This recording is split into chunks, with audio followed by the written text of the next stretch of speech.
guys, how are you? I hope that you will be fine and happy. Today we will read this chapter 13, Peace in Time of Struggle. Okay, let us start now this chapter. On April 15, 1912, one of the deadliest the Martin Time disaster in the history occurred. 15 अप्रैल 1912 में एक ऐसी घटना घटी थी जिसने सब कुछ तहस नहस कर दिया था. At 2:45 a.m. on the April 5 days after the original departure from the Liverpool, England, the Titanic struck a large iceberg in the Atlantic Ocean. जैसे कि 2:45 पर रात के समय क्या हुआ था कि 15 अप्रैल को एक बड़ा सा जहाज टाइटैनिक जिसका नाम था वो एक बड़े से आइसबर्ग एक बर्फ के पानी से टकरा गया और उसने सब कुछ तहस नहस कर दिया. The ship Titanic was the second in the three ship set. यहाँ the Olympic Titanic and the Britannica, she was the 300 yards long. यहाँ तक कि उसमें 3 देशों की आंखें लगी हुई थी, जैसे ओलंपिक, टाइटैनिक और द ब्रिटानिका की, जिसमें यह लगभग 300 यार्ड लंबा था. And the weights are 100 of the thousand of the odds. Okay. The great ships made mostly of the metal was thought the unsinkable. यह जो शिप जो तैयार हुआ था ये कैसा था, मेटल से तैयार हुआ था, जिसका मानना था कि यह कभी डूब ही नहीं सकता. Then the impossible happened. यह असंभव ही था कि Captain Edward John Smith had alerted the Titanic course sailing to the south, hoping to avoid the ice field that had been. यहाँ तक कि कैप्टन एडवर्ड जॉन स्मिथ ने यह अनुभव किया कि पूरा समुद्र जब शांत होता है तो कुछ एक नई घटना का संकेत होता है. तो जैसे ही वो उस आइसबर्ग से टकराए तो उन्होंने कहा कि reported by the other ship, उन्होंने अन्य शिपों को इसके बारे में जानकारी दी. अनफॉर्चुनेटली, लेकिन फिर भी दुर्भाग्यवश chance in the force didn't help much. लेकिन वो जहाज वाले वहां तक नहीं पहुंच सके और उनकी हेल्प नहीं कर सके. In the late hour of the April 14, जल्द ही जैसे लेट 14 अप्रैल को the Titanic collide with a large iceberg, जैसे 14 अप्रैल को टाइटैनिक एक बड़े से बर्फ के पहाड़ से टकरा गया था. अपॉन द स्टिकिंग द बर्फ, और उससे टकराने के बाद वह क्या हो गया था, टूट गया था. The Titanic flood compartment made for just such as occasion began to the fill with water. धीरे धीरे उसका जो कंपार्टमेंट था वो धीरे धीरे शिंक होना डूबता चला गया और उनके कंपार्टमेंट में धीरे धीरे पानी भरना शुरू हो गया था. The Titanic could have stayed afloat if only 4 on the 4 compartment were floated. यहाँ तक कि टाइटैनिक में लगभग 4 फ्लोर्स बने हुए थे जो धीरे धीरे पानी से भरते जा रहे थे. But the water quickly filled 6, making the boat sink slowly into the 28 F degree. लगभग जो पानी का टेम्परेचर था लगभग -2 डिग्री टेम्परेचर था. पानी इतना ठंडा था कि लोग यदि उसमें टच कर दे तो शायद वहीं पर ही मर जाए. Many passengers were actually spotted playing suicide with the chunks of the ice unaware of the danger posed of them. इस भयंकर बर्फ भरे पानी से जैसे वो पानी टाइटैनिक में भरता जा रहा था उसी तरह लोग उसमें शिंक होते जा रहे थे. There was not a rush to get into the live water at the first. सब लोगों में एक दूसरे से हबड़ा दबड़ी मच गया था. इतनी ऐसा लग रहा था जैसे कि कुछ जो बोटें थी वो उनकी लाइफ बोट थी, जीवन की बोट उनके जीवन को बचाने वाली थी. Because passenger would rather stay on the bomb ship. जल्दी ही वह उस ठंडी वाटर मतलब जैसे वो टाइटैनिक ठंडे पानी से भरता जा रहा था उसको छोड़ करके लोग गर्म की तरफ भाग रहे थे. And unknown the sea in the small boat, और जो भी समुद्र में अन्य छोटी छोटी बोटें थी उसमें उतर रहे थे कि कैसी न कैसी उनको बचा लिया जाए. The first of the 20 life boat simply left. केवल 20 लाइफ बोटें बची थी जिनमें केवल 28 पीपल अब्रॉड, जिसमें एक बोट में केवल 28 पीपल ही जा सकते थे. Although they were design to hold 65 passenger. इसी तरह लगभग 65 पैसेंजरों को बचा लिया गया था. When the danger became apartment, लेकिन धीरे धीरे जो नीचे के अपार्टमेंट थे वो पानी से भरे जा रहे थे. Third class passenger were the lock down into their third area, unable to escape to the safety for in life. यहाँ तक कि जो थर्ड डिपार्टमेंट के जो पैसेंजर थे उनको वहीं पर लॉक कर दिया गया जिससे वो वहीं पर ही रुक जाएं और ऊपर ना आ सके, क्योंकि ऊपर रिच फैमिली के ऊपर जो अपार्टमेंट थे उनमें रिच फैमिलीज थी, जिससे पहले इन अमीर लोगों को ही बचा लिया जाए बल्कि उन गरीब लोगों को बचाया ना जा सके। First and the second class passenger go to the life boat quicker and usual. लेकिन जो फर्स्ट और सेकंड क्लास के जो पैसेंजर थे वो इतने ज़्यादा एक्साइटेड थे कि उन्हें जल्दी से लाइफ बोट के जरिए उन लोग को बचाया जा सके, because they had boat on their decks, क्योंकि अब उस पर डेक पर कोई और अन्य बोटें नहीं थी, केवल ओनली कितनी थी, 20 बोट्स थे।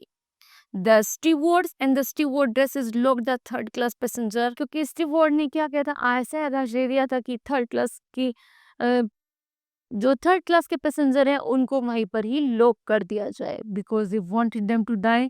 वो चाहते थे कि चाहे कि मरना सभी को है लेकिन उनको वहीं पर ही रोक दिया जाए।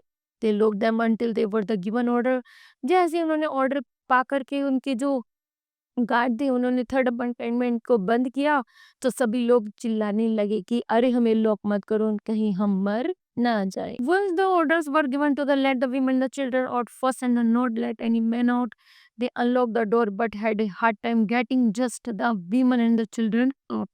लेकिन उनमें से एक आदमी ने ऐसा प्रयास किया था कि उन्होंने उस दरवाजे को खोल दिया था जिसमें से केवल बच्चों को और महिलाओं को बाहर निकलने की अनुमति दे दी थी। Desperate men actually dressed as women so they would be allowed to enter a lifeboat. जैसे वास्तव में वह उस लाइफ बोट में एंटर करते थे, लाइफ बोट में उतारा गया था महिला और बच्चों को उतारा जाता था जिससे उनका जीवन बच सके। There are the undisclosed rumours still to this day. उस दिन जो दिल था, उस दिन का जो दिन था बड़ा दिल दहलाने वाला दिन था। एंड दिस से the Titanic cruise shoot passenger who wanted A life boat, क्योंकि अब उन पैसेंजर इतने सारे थे लेकिन लाइफ बोट बहुत कम थी। The life boat were the picked up the Carpathia, लेकिन लाइफ बोट कुछ जो लाइफ बोट और मंगाई थी वो कारपेथिया से मंगाई थी जो अभी तक टाइटैनिक के पास नहीं पहुंची थी। At that moment did the musician also help with the faithfully playing the harmonious melodies showed great courage by the faithfully continuing to play।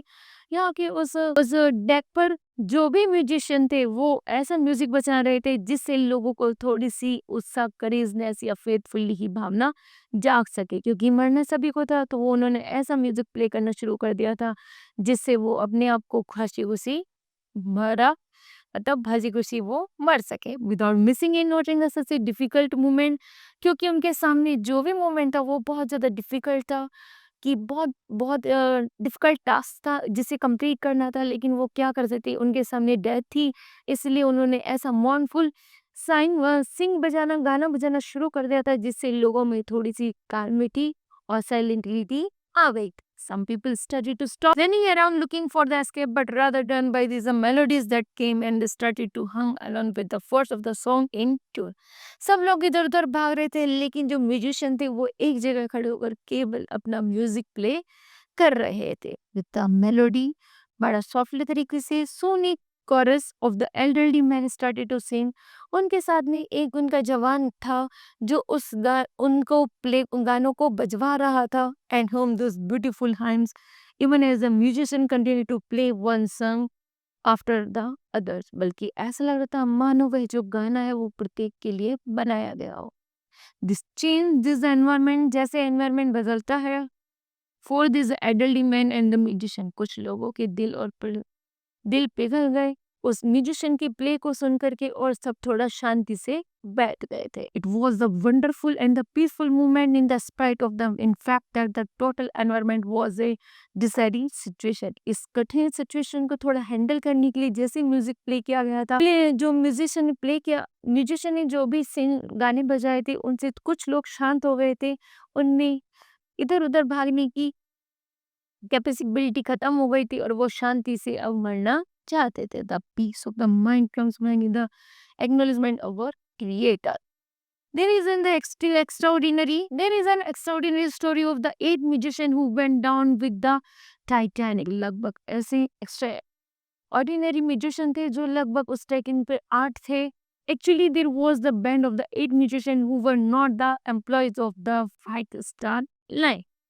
They were the employed by a Liverpool music agency and that was in turn paid in the ship। As they were not the ship employees, वो उस employees के वो ship के employees नहीं थे, बल्कि they would have had the same rights as any passenger to leave the ship. बल्कि वो भी अन्य लोगों की तरह कैसे थे, उस शिप को छोड़कर जा सकते थे, बल्कि वो ऐसा नहीं कर रहे थे। The captain could have the recommended that they play, लेकिन जैसे उसे कैप्टन ने रिकमेंड किया था कि तुम अपना गाना बजाओगे, तो but he couldn't have the order them to do so. ऐसा हो सकता था कि शायद वो उस कैप्टन का कहना ना मानते और वह डेक को छोड़ करके जा भी सकते थे, पर उन्होंने ऐसा नहीं किया।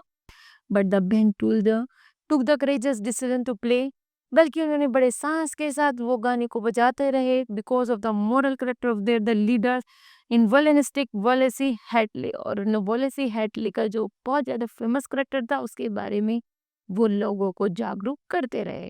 The musician was from A small town of the colony in the Lancashire, England, was raised in the Methodist Church. His father was a chairmaster there and the responsible for the introducing the hang mirror, my God, of 2D to the conditions. Michael Dequans Hadley was a highly principled person and the devoted Christian. Had recently been engaged to the young Christian girl Maria Robinson, and they the plan to marry after he the completed a few trips on the Titanic. Okay. Hadley was a disputed the lead the five-man orchestra on the Titanic. After the Titanic collided with the iceberg, Hadley assembled his the orchestra and the merged it with the second trio of the musician who was performed on the ship. क्योंकि जो हेरिस्पे जो थे वो उस ship पर ही यात्रा कर रहे थे, जैसे कि उन्होंने अपने आप को बचा लिया था, तो उन्होंने ये सारी सीन हमें आके क्रिएट बताई थी कि टाइटैनिक पर उस रात वहाँ पर क्या क्या हुआ था। ओके, तो kids, this chapter will be completed. I hope that you understood well. Thank you.